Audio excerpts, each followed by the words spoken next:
Olá, esse é o MCast, o podcast do Mandalite. Aqui você encontra os principais conteúdos para simplificar o mundo jurídico. Eu sou Sinoê e nesta temporada faremos episódios especiais sobre jurimetria.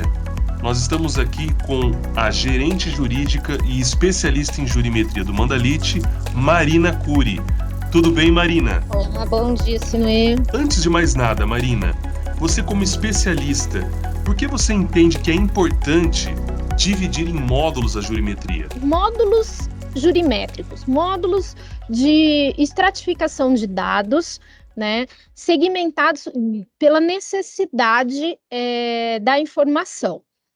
Então, nós entendemos que transformar uma jurimetria de fórmula modular, né, de acordo com a necessidade que o cliente, né, precisa, deixa o trabalho mais focado e direcionado, né, o que leva a melhores resultados, né, tanto na gestão dos processos como na defesa desses processos, né. Então, por exemplo, entrando aí um pouco nos módulos que a gente entende necessário, né, como eu falei no começo, qual é a minha maior dor, né? Seria aí uma causa raiz. Qual é o principal fato que agride a minha carteira?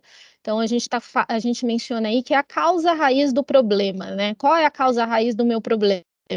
Se a gente consegue identificar essa causa raiz através da jurimetria e da estruturação dos dados de forma organizada, o departamento jurídico ele vai ter essa informação mais focada, eficiente e organizada, o que resulta em estratégias mais direcionadas ao problema, estancar o problema ou defender-se de maneira adequada a esse problema. Perfeito.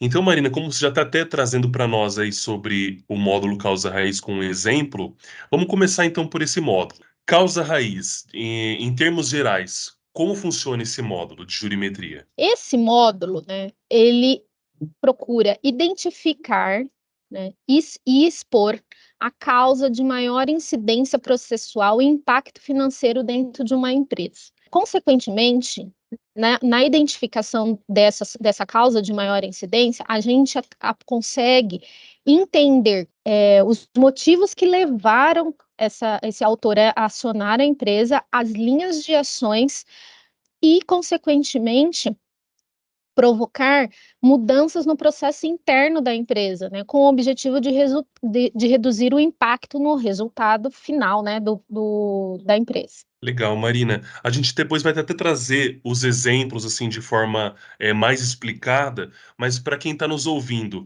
de forma breve, assim, qual seria um exemplo simples, assim, rápido sobre causa raiz? Vou dar um exemplo de um grande banco, Ok, né, que tem uma carteira de grande capilaridade e ele está identificando aí pelo feeling dele, né, interno dentro da empresa, que ele anda perdendo muitas ações, né?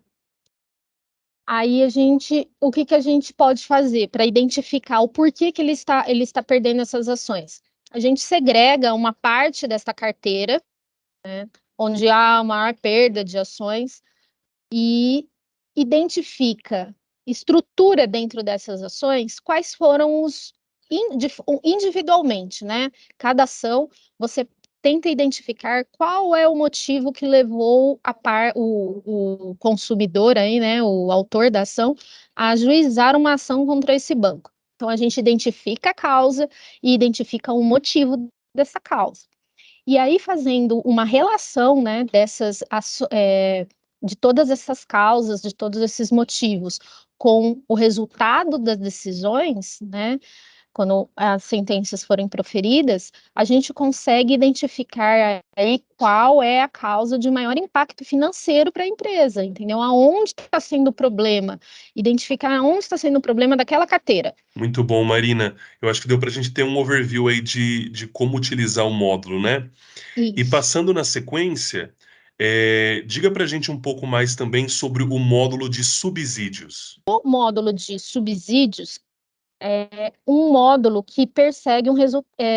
A gente busca analisar e aferir a efetividade dos subsídios que estão sendo apresentados em uma defesa, né, no resultado das ações. Existe uma qualidade e efetividade nos subsídios que que a empresa está, que o departamento jurídico está apresentando no resultado das defesas. Ele está sendo qualitativo, ele está sendo eficiente,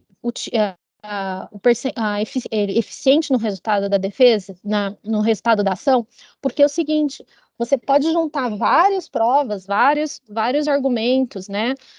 Vários tipos de prova, como testemunhal, documental, perícia, mas essas provas que estão sendo juntadas em nada está ajudando no resultado da defesa, porque o juiz, né, no final das contas, ele chega e fala assim, mas isso que você está mostrando não prova, não faz prova de forma favorável a você para combater esse pedido do autor. Então, o que a gente faz no módulo de subsídios?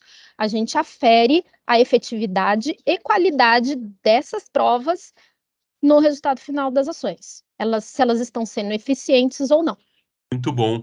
E você comentou que nós temos também um exemplo assim para o pessoal que está ouvindo conhecer, por exemplo, para uma seguradora. Você junta uma apólice, a empresa está juntando uma apólice no qual existe aí uma cobertura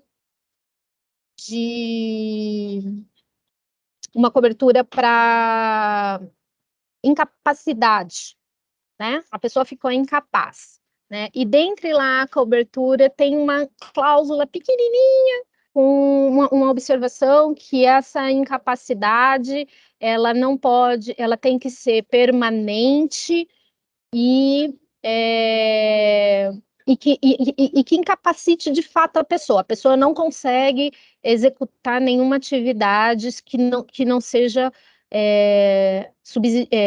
com apoio, com auxílio de alguma outra parte, entendeu? Então, ela está de fato incapacitada. O que que acontece? A parte entra, fala que sofreu um acidente na casa dele, que deixou ele incapacitado para o trabalho, mas é uma incapacidade parcial, ela não é permanente, como está lá nessa microcláusula que existe lá no final da apólice, né? Ela é parcial, a incapacidade da parte. E aí ele entra pedindo a cobertura, né? E a seguradora acaba negando, né? Isso de forma administrativa. Então, por isso que ele entra judicialmente. Só que ele desconhece essa microcláusula, né? Então, ele fala que o que o juiz está falando? Que na hora de dar a sentença, o juiz acaba dando uma decisão desfavorável à seguradora, no sentido de que os termos da contratação não são claros e transparentes ao contratante, né? Que o contratante ele assinou, né? Contratou essa pólice de seguro com o objetivo de se ver resguardado aí nos seus direitos, né? E que a pólice não foi clara o suficiente nem transparente, porque estava lá trazia lá a informação numa letra muito pequena, num rodapé da apólice, né? E isso não mostrava a transparência da contratação. E aí ele acaba condenando a seguradora ao pagamento do prêmio ao segurado. Esse é um exemplo, ou seja, o subsídio que a seguradora estava apresentando, ela não está tendo uma qualidade, apesar de existir, né, os termos certinho, a qualidade do subsídio que está sendo apresentado não está aderente ao resultado que as ações estão, do resultado das ações. Os juízes estão entendendo que a forma como essa apólice está sendo feita, ela fere aí o direito mesmo da parte contratante, porque ela não é transparente e clara no que tange a contratação. Legal, Marina. E nesse caso, a jurimetria de subsídios funcionaria então para fazer o reconhecimento, detectar esses subsídios assim de forma mais escalar? Com a estruturação desses subsídios, é possível identificar quais subsídios estão sendo qualitativos, têm uma qualidade boa e quais não têm uma boa qualidade.